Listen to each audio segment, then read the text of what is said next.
Hey everyone, so today we're diving into something that's at the absolute heart of Islam, prayer. And I want to be clear, this is so much more than just a ritual. Think of it as a conversation, a way to find your center, and a really deep personal connection to God. All right, let's get into it. At its core, prayer, or salah as it's known in Arabic, is that direct line between a person and Allah. It's like this spiritual lifeline that honestly shapes your entire day. It gives you these built-in moments of peace and reflection from the second you wake up until you're ready to sleep. So why is prayer such a big deal? I mean, why is it so important? Well, it's not just a nice thing to do. It's an absolute cornerstone of the Islamic faith. It was established as a direct command from God himself.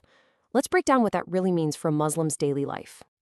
Okay, this really gets to the heart of it. As the second pillar of Islam, you can see just how foundational prayer is. It's your direct link to God. No one else is needed in between. It builds discipline, by calling you to pause whatever you're doing 5 times a day and just refocus on your Creator. And that constant turning back to God, it brings this amazing sense of peace. Each prayer is a fresh chance to ask for forgiveness and guidance, keeping God right at the front of your mind all day long. Now, to really get a handle on prayer and Islam, it helps to know that not all prayers are created equal. You can basically group them into 3 main paths, and each one has its own special purpose and, its own reward. This structure is super helpful. First up, you have the obligatory prayers. In Arabic, these are called fard. These are the absolute, non-negotiable foundation of worship. Then you've got the recommended prayers. These include Sunnah, prayers the Prophet Muhammad regularly did, and Nafl, which are extra, totally voluntary prayers.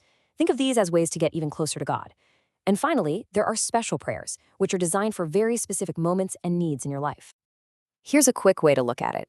Fard is mandatory. That's the bedrock. Sunnah prayers, those let you follow the beautiful example of the Prophet Muhammad, peace be upon him.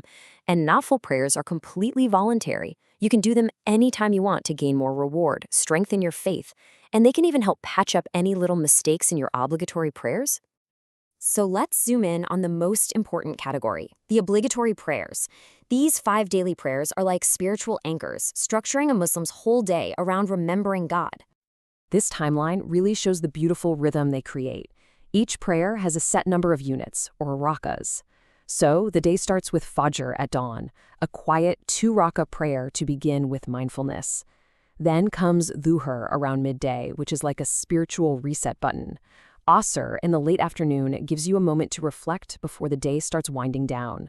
Maghrib is prayed right after sunset, and finally, Isha at night closes the day with a feeling of peace and gratitude.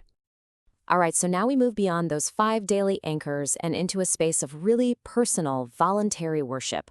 We're talking about those special prayers offered in the quiet of the night. I mean, this quote just perfectly captures the feeling of the night prayer, doesn't it? It's that time when all the distractions of the day just melt away, and that connection with God feels incredibly close and personal.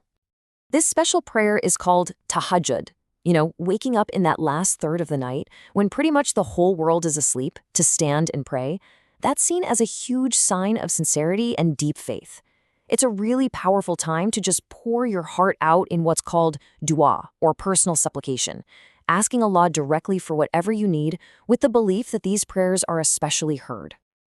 And then, to complete the night's worship, there's Witr.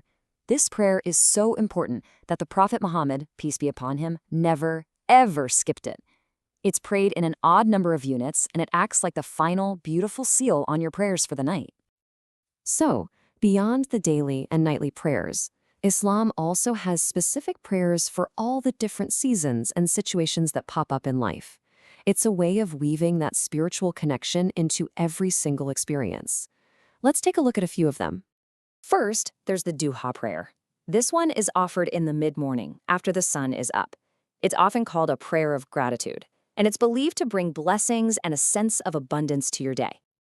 Now, during the holy month of Ramadan, there's a very special night prayer called Taraweeh. These prayers are longer, and they're often performed together in the mosque, which creates this incredible sense of community and devotion that's really unique to that blessed month. And what about when you're at a crossroads and you just don't know what to do? There's a prayer for that, called istikhara. It's this beautiful way of kind of handing over your anxiety to Allah and just asking Him to guide you to whatever path is best. It's a seriously practical spiritual tool for those big life decisions. And finally, we have the janazah, the funeral prayer. This is a communal prayer for a Muslim who has passed away.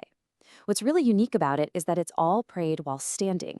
There's no bowing or prostrating. The entire focus is on asking for mercy and forgiveness for the person who is gone.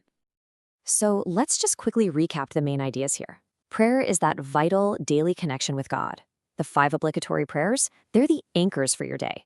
The voluntary prayers are all about getting even closer. And those special prayers are there to guide you, bless you, and support you through all of life's unique moments. If you're new to all this, the message is really simple and gentle. Just start with the 5 obligatory prayers. Focus on those, feel the peace they bring, and then, whenever you feel ready, you can start adding the extra ones. Every single prayer, no matter how small it might feel, is a step closer to Allah. And that pretty much wraps it up. We've seen how prayer in Islam is this rich, multifaceted system of worship, and it's all designed to keep the heart connected to its creator. Which leaves us all with a final thought to reflect on. In your own life, wherever you are, where do you find your moments of connection? Thanks so much for joining me.